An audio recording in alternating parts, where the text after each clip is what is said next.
plan, because otherwise neighborhood groups have no leverage at all about what the project ends up being, as long as it complies with the planning code. So that will be the opportunity, is to vet each of these projects as they come along, but there has to be somebody to do it. There has to be an organization, community-based, that has a constituency to go in and ask for space for nonprofit businesses, to ask for alternative forms of ownership, to ask for low-income units that are directed at particular populations. If nobody asks, it won't happen. Yeah, and if I could just add, I mean, in San Francisco, we have a peculiar definition of affordable housing. And the reason is because there's this thing called the AMI, you know, the area median income, which is very skewed in San Francisco because it includes Marin County and it also includes, I think, San Mateo or parts of San Mateo. So what happens is basically, and again, I'm bad at math, so I'm going to do really rough figures here. Basically, in San Francisco, for a single individual, area median income is something like $77,000. I don't know anybody who makes that. 82. But so, or 82, okay. Again, the numbers. But so when they're talking about 60% of area median income for a single individual, that's 60% of $82,000 a year that you have to make to get into this particular housing. That's absurd. That's not affordable housing. To me, affordable housing is for people who make minimum wage $17,500 a year, or for people who are on SSI, which is $8,000 a year. That's where the real need is in San Francisco. And they're the clients I see. They're the people that are not getting served in San Francisco when we talk about affordable housing, and we talk about these units that are going to go for affordable housing. We're not talking about the people who really need them. We're talking about, you know, San Francisco. What does middle class mean? Is it people make $100,000 a year? You know, any place else, what we call middle class would be upper middle class. It's all screwed up. So you got to really fight that. People fight right. housing for people that are making $70,000 a year. So you got to remember, you got to keep this in mind when you hear people talk affordable housing. You should ask them what percentage of AMI you're talking about. That should be your first question. That's always my first question. I always get in trouble for asking that at meetings. Brian, and then we'll go to the question in the back. And then down here. We've identified that this is a national phenomenon, potentially even an international phenomenon.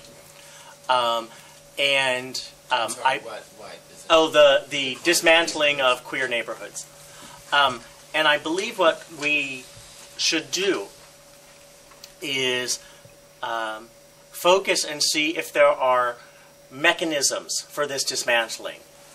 And if there are, then we can, if we've identified the mechanisms, then we can craft interventions to help stop the dismantling in a two-pronged approach. We have to take a defensive posture, which is to stop whatever may be happening, so that we can preserve what we have, to buy us the time to implement our positive strategy and our proactive strategy of getting, the vision that we want.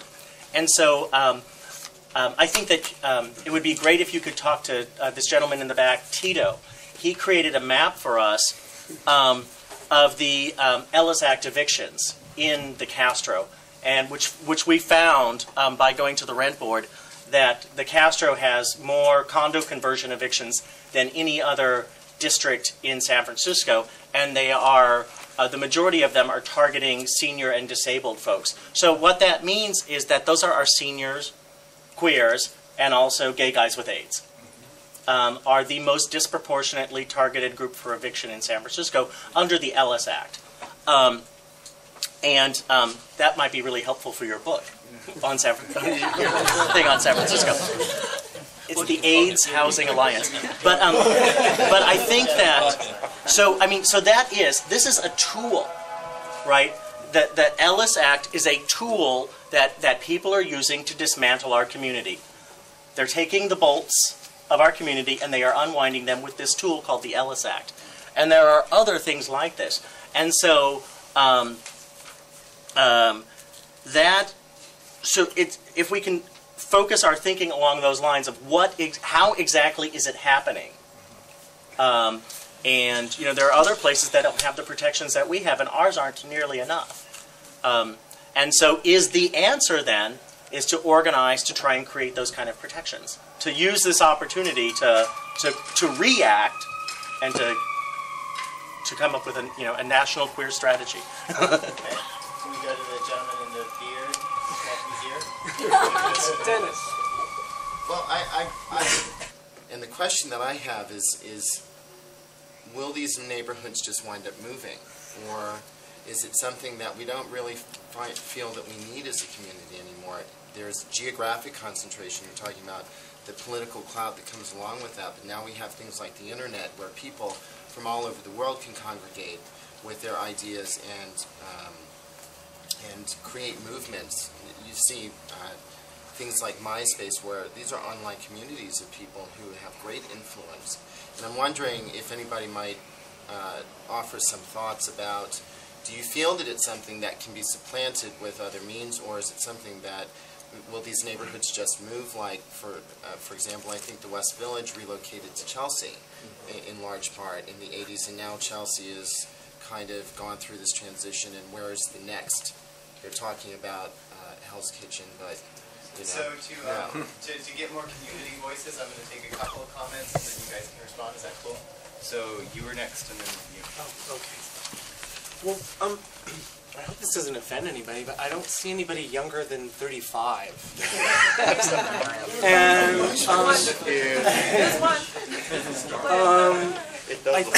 I really wonder if we should be going to gay youth with these concerns. And I wonder if we should be really hearing what they have to say about this, because they're the ones who are going to be living in the neighborhoods in the end anyway. And I grew up here in San Francisco on and off, and I lived in multiple gay cities. And I lived in South End when it was changing too, and it was going more to Jamaica Plain, and the same sort of thing was happening there, where which happened pretty much growing up as a hairdresser and building clienteles in cities as I moved around.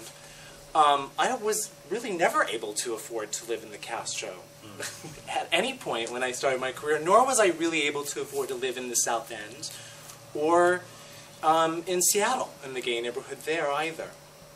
But no one came to me, no one really, I mean, our community was decimated. I mean, you know, all the wiser, older gay men and women growing up, well, mostly gay men in the Castro when I was coming of age was dead.